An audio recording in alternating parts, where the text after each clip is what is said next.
Olá, bom dia para todos, boa tarde ou boa noite, eu não sei o horário que vocês vão estar assistindo mais esse vídeo criado aqui.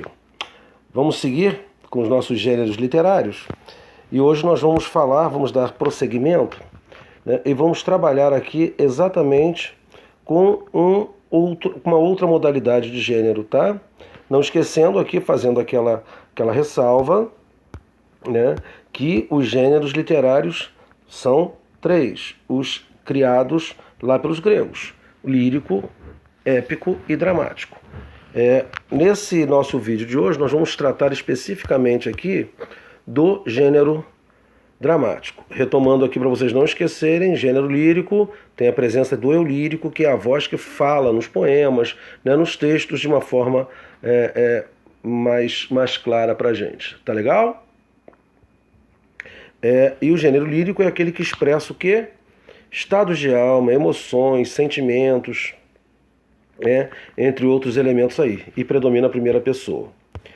Quando nós passamos a falar do gênero dramático, vocês vão observar que já aparecem essas duas máscaras teatrais que nós chamamos de personas, né? Uma persona triste e uma persona alegre, né? Observem que quando a gente fala de personas vai dar origem à palavra personagem, que são os personagens que vão aparecer nas tramas, ok? E o que caracteriza, né, de uma forma bem clara, a questão do gênero dramático? Primeiro já vem o seguinte: a palavra drama, né, em grego significa ação, né? E o que aparece para a gente? O gênero dramático é aquele feito para ser representado. Os textos dramáticos, vocês vão poder observar isso aí quando vocês estiverem lendo O Alto da Compadecida, que é um dos livros de leitura desse ano. Vocês vão observar que é um texto que é feito para ser representado. Tá legal?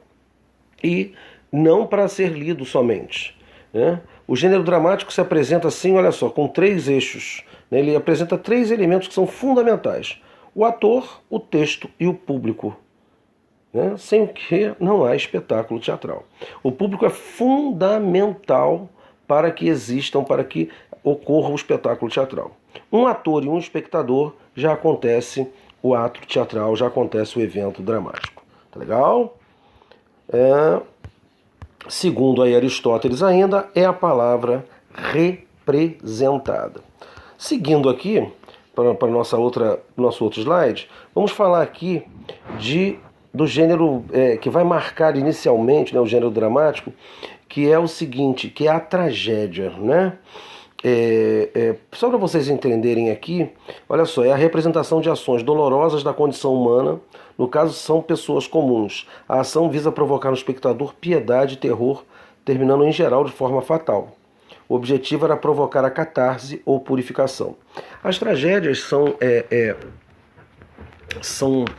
aconteciam, né, como forma até de educar o povo, de educar as pessoas, né? Por isso eles usavam essas formas muito violentas, né? A catarse, por exemplo, é aquele momento de alívio. A catarse é o momento em que você se alivia dentro da própria visão do texto. É quando você sente aquele... sabe, que o vilão é morto, ou que a coisa se soluciona, ou que você se alivia. É um alívio. É um momento catártico que aparece no texto. Aí aqui vai surgir, né, a figura, vamos usar como exemplo uma peça mais que alguns dizem que é a tragédia mais perfeita já escrita, que se chama Édipo Rei de Sófocles, né? E a história é uma história bastante conhecida, né? E o que acontece? Nessa história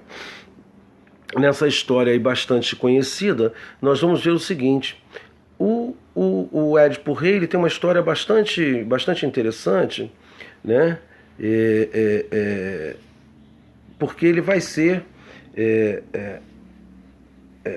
posto, né? Vai ser jogado fora pelos pais, depois vai ter toda uma série de peripécias. Vou tentar resumir aqui para vocês rapidinho nesses slides para vocês entenderem.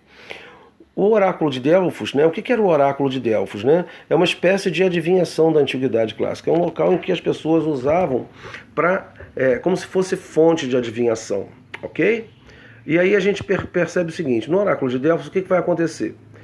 Laio é filho do rei de Tebas e Jocasta, né? Laio e Jocasta se casam né? E o Laio vai até o oráculo e vai descobrir que se ele tivesse um filho, ele seria assassinado pelo próprio filho. Então, quando esse filho nasce, né, o que ele faz? Né? Ele pega a criança que nasce, e ele deveria mandar essa criança, jogar essa criança fora. Então, ele pede a um servo, né, que deveria matar essa criança, jogar essa criança fora. Só que essa criança vai ser abandonada, o servo fica com medo de matar, fica com pena, abandona a criança, e essa criança vai ser levada, né, vai ser levada por um pastor ao rei de Corinto, que o adota. Então, o que acontece? Quando o Édipo cresce, né, já ficando adulto, né,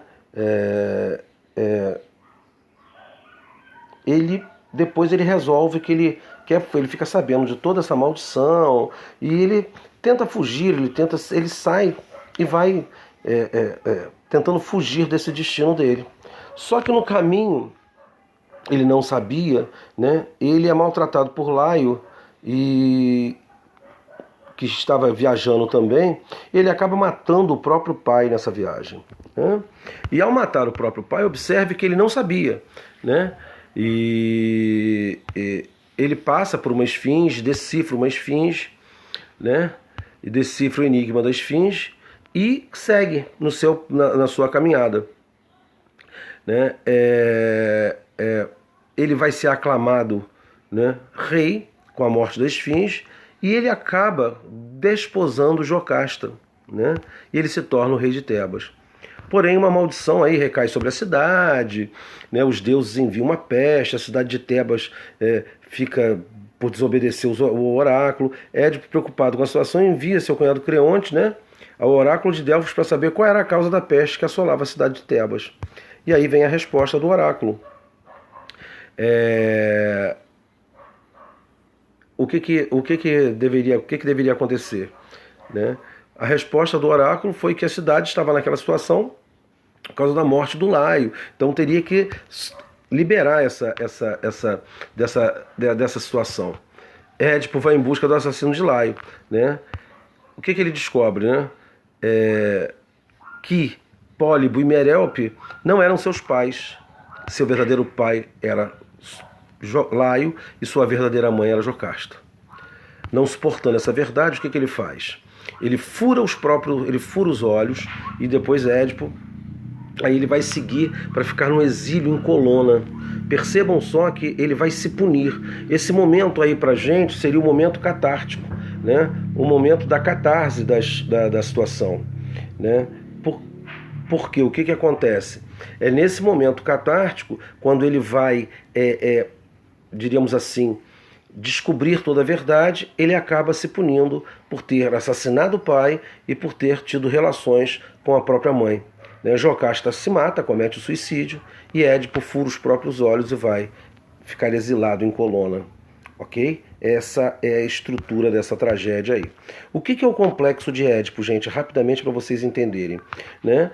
O complexo de Édipo, o Freud vai utilizar essa ideia dessa tragédia, né?